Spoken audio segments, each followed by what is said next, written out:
Քոչարյանը ինչ կար Հայաստանում, ինչ կար։ Լրիվ տվեց Ռուսաստանին։ Հայերից վրեժ լուծեց։ Հայաստանցիներից վրեժ լուծեց, հայ ժողովրդից վրեժ լուծեց։ Ինչ ունեինք տվեց լրիվ Ռուսաստանին։ Հիմա հավակնում է վերադառնալ։ Ինքը չի կարա վերադառնա, իսեր ասում։ Այն ժամանակ, որ ինքը նախագահը դարձե,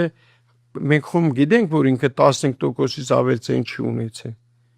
Երկու անգամ նախագահը դարձե, երկու անգամ էլ 15%-ից ավել ցեն չի ունեցել։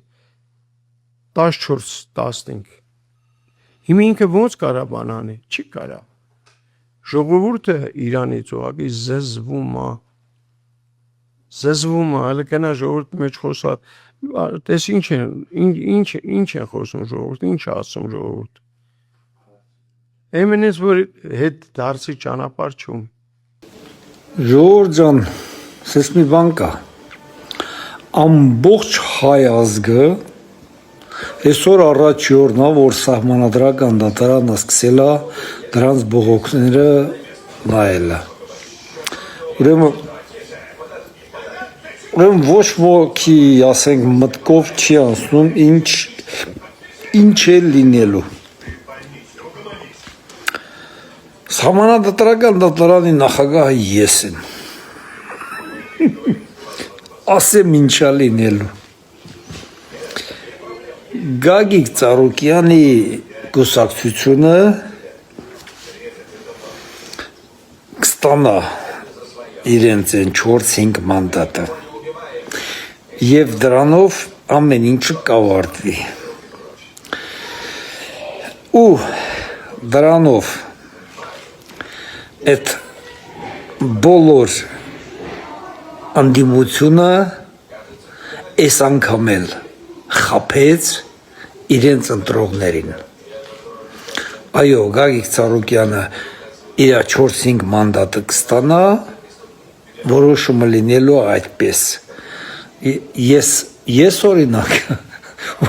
որպես սահմանադրական դատարանի նախագահ, այսօր ես ինքս վերապահում եմ այդ պաշտոնը ինձ, այլ որոշում հնարավոր չի լինելու, միայն որոշումը լինելու այդպես։ Գագիկ Ծառուկյանը պետք է մտնի խորհրդարան ու այդ 500-520 հազար մարդիկ այդպես է խաբվեցին, ծախվեցին, վաճառվեցին, դարձան 100,000 դրամանոց, 150,000 դրամանոց։ Դե էլի լավ է, քանց ասենք Քոչարյանի ժամանակ 5,000-անոց էին, Սերժի ժամանակ, հլա 3,000 էլ էին վեկալում։ 5,000 տալիս էին, այդ տվողներն էլ քիչ էին տալ, իրանց համար բան էին անում, էլի պահում էին, հիշում եք, չէ ժողովուրդ ջան։ Մի խոսքով, տենց է լինելու, դրա ավարտ, ուրիշ ավարտ չի լինելու։ Աստված, ես սխալվեմ, մի ուրիշ ավելի լավ բան լի, բայց իմ ասածից լավ վարիանտ չի լինելու։ Դե նրանք էլ ինչ են ասելու, ասենք Նարեկ Կարապետյանը բանը, մենք սահմանադրական դիմեցինք և հաղթեցինք։ Հաղթելու են, մանդատները վերցնելու են, գնան սուսպուս աշխատեն։ Իսկ դուք 520-530 հազար մարդիկ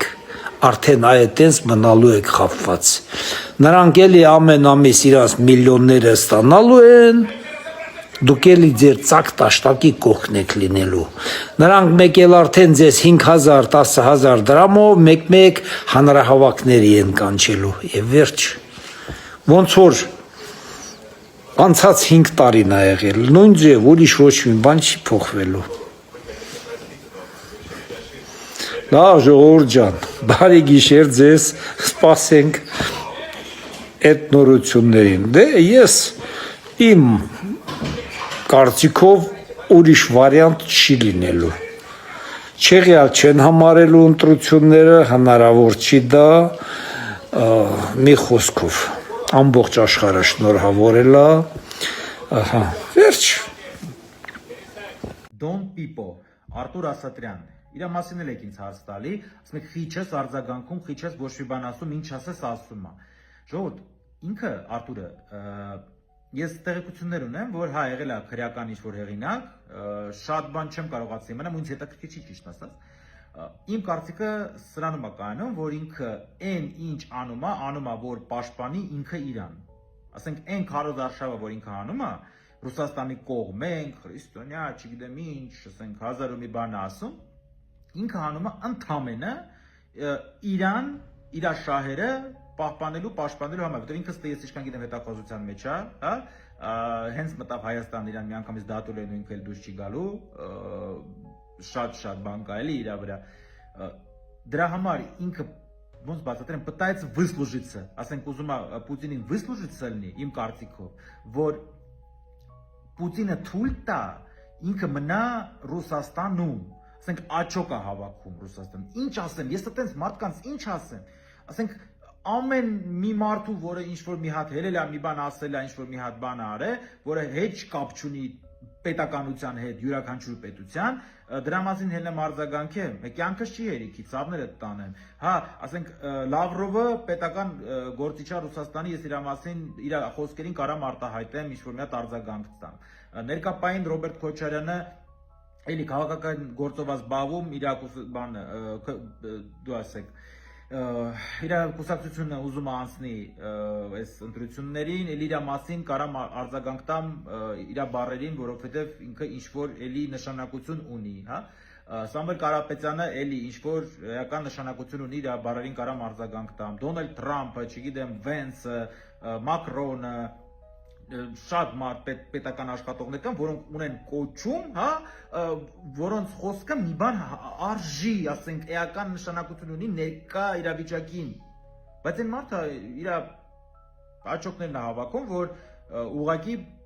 իրան թույլ տան ինքը այնտեղ մնա, որովհետև հենց եկավ ստե իրան դատելու են։ Ինչ ասեմ ես այդպես մարդկանց։ Կառավարությունը որոշել է մեր բոլոր բջջային հեռախոսների իմեյլները գրանցել, ով չգիտի իմեյլին դա հեռախոսի հատուկ իդենտիֆիկացիոն համարն է, ոնց որ մեքենայի համարը, որը ունիկալ է 15 նիշանոց թիվ է ու դա դարձնում է ձեզ շատ վերահսկելի հեռախոս տեսանկյունից։ Սա արվում է նրա համար հայտարարվում է, որ ոնց որ սև շուկան բջջային հեռախոսների փակ են, բայց եկեք մի հատ հասկանանք այս ամենը ինչ վտանգներ է պարունակում, իսկ վտանգները կան։ Առաջինը այն է, որ սա դարձում է շատ ավելի վերահսկելի մեզ, որովհետև ոչ միայն SIM քարտով եք դուք վերահսկվում, այլ նաև ձեր հեռախոսը ֆիզիկապես միշտ բարձ է դառնում, որ սա ձեր հեռախոսն է, պլյուս ըստ նախագծի ստեղծվում է ինչ-որ կազմակերպություն, ոչ պետական, որին շատ չափազանց շատ տվյալներ են տրվում, այսինքն ձեր հեռախոսի իմեյլին, SIM քարտը, անձնագրի համարը, պլյուս նաև սահմանի շարժը, սա բացատրեմ, սա էլ է կարևոր։ Իրականում այս ինչա լինելու, այսինքն լինելու հետևյալը, եթե ձեր հեռախոսը պետական ռեեստրում չկա, հա, այդ իմեյլին, ինքը բլոկվելու է։ Սա նաև մեծ ուրախություն տուրիստների համար, այսինքն մարդ գալիս է Հայաստան 30-րդ օրը իր հեռախոսը անջատվում է, որտեղ ինքը գրանցված չի, կամ պետք է ինքը գնա հատուկ գրանցվի։ Պատկերացնեք, դուք գալիս եք ինչ-որ երկիր ձեր համար ֆրֆռալու, բայց ուրեմն հատել պետք է գնաք ինչ-որ պետության կառույց հերթ կանգնեք, որ ձեր հեռախոսի իմեյլին գրանցել, որ բլոկ չընկնի։ Մեր հրաշք։ Մենք այստեղ փաստացի անհամաչափ տվյալների հավաքագրման հետ, որը անվերահսկելի է, վերահսկողների վերահսկողության մեխանիզմը ես առնվազն չեմ տեսնում, ինչ որ մի քանի հազար հեռախոս շուկայից անելու, այսպես, որոնք սև ձևով են, հա, ինչ որ Դուբայից մեկը 3 հատ հեռախոս է բերել, վաճառել է, արդյոք այս խնդիրը լուծելու համար արժի բոլորին հերթական ինչ-որ գեր վերահսկողության համակարգի տակ գցել, պլյուս էլի ձեզ ուրախացնեմ, դուք պետք է դրա համար վճարեք, ինչ-որ տուրք կա, որի չափը գրած չէ, բայց եւս լրացուցիչ տնտեսական բյուջեի մեջ բանը ավելանում, ու ընդհանրապես sense լուրջ որոշումները կարծում եմ պետք է լուրջ քննարկվեն հետո ոչ միայն ազգային ժողով կան, այլ մի հատ կառավարության անի մեջ մտնեն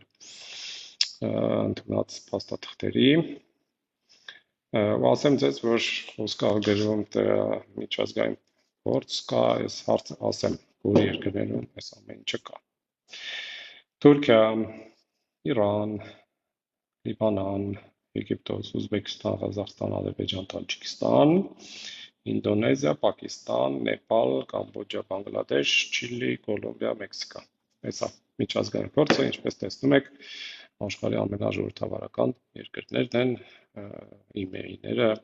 բոլորի գրանցում, հեսա եւս մի ժողովրդավարության բաստիոն, Ռուսաստանն այս ամեն ինչը մտցնում։ Sense.